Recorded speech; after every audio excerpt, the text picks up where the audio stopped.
Bangladesh cricket ডেভেলপমেন্টের প্রেমে পড়ে আবারও বিসিবি প্রেসিডেন্ট হতে চেয়েছি, এমন অভিমত নবনিযুক্ত বিসিবি সভাপতি আমিনুল ইসলাম বুলবুলের। আইসিসি চাকরি ছেড়ে বিসিবি সভাপতি হওয়া বুলবুল এখন আর সেই চাকরির কথা ভাবছেন না। তার ভাবনায় শুধু বাংলাদেশের ক্রিকেট।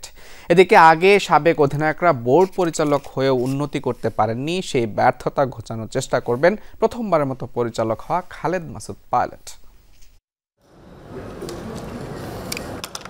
কুইক টি-20 ইনিংস খেলতে এসেছিলেন আমিনুল ইসলাম বুলবুল, কিন্তু ভাগ্য আর বাংলাদেশ ক্রিকেটের প্রতি দায়িত্ব দেশের প্রথম বিশ্বকাপ অধিনায়ককে লম্বা সময়ের জন্য বানিয়েছে বাংলাদেশ ক্রিকেট বোর্ডের অধিনায়ক। 4 বছরের জন্য বিসিবির নতুন সভাপতি, বাংলাদেশের টেস্ট ইতিহাসের প্রথম সেঞ্চুরিয়ান।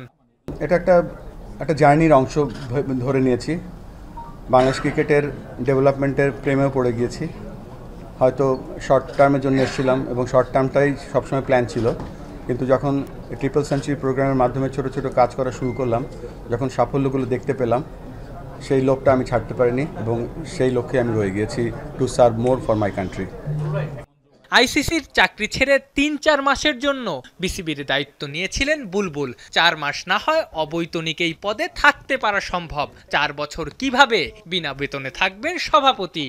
একটা চাকরি ছেড়ে বোর্ড প্রেসিডেন্ট হয়েছেন, 3-4 মাস কাজ করেছেন।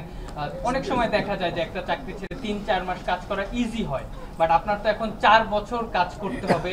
কতখানি স্যাক্রিফাইস করতে হবে, এবং যেহেতু বোর্ড প্রেসিডেন্ট পদটা অনারারি, এইটা আসলে কতখানি ডিফিকাল্ট? প্রেসিডেন্টের পোস্টটা সবসময় অনারারি ছিল, সেটার কোনো ব্যতিক্রম এখনো হয়নি।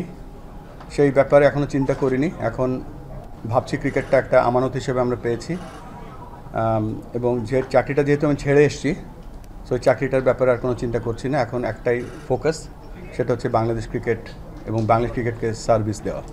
ক্যাটাগরি 3 থেকে পরিচালক নির্বাচিত হয়েছেন সাবেক অধিনায়ক খালেদ মাসুদ পাইলট। আগে সাবেক অধিনায়করা বোর্ড পরিচালক হয়েও উন্নতি করতে পারেননি, সেই ব্যর্থতা ঘোচানোর চেষ্টা করবেন পাইলট। আমরা খেলা ছেড়েছি, খেলা ছাড়ার পরে আমার কাছে মনে হয় যে আরও গ্রোথটা উপরে যাওয়ার কথা ছিল। সেই গ্রোথটা অনেক স্লো, তো সেই স্লোটাকে একটু ফাস্ট করা দরকার। মঙ্গলবার বোর্ড সভায় বিভিন্ন কমিটি বন্টন করা হবে। দ্রুততম সময়ের মধ্যে গঠনতন্ত্র সংশোধনের পদক্ষেপ নেবেন নতুন সভাপতি। Thank you. Afnan Piyal, Jamuna sports, Dhaka.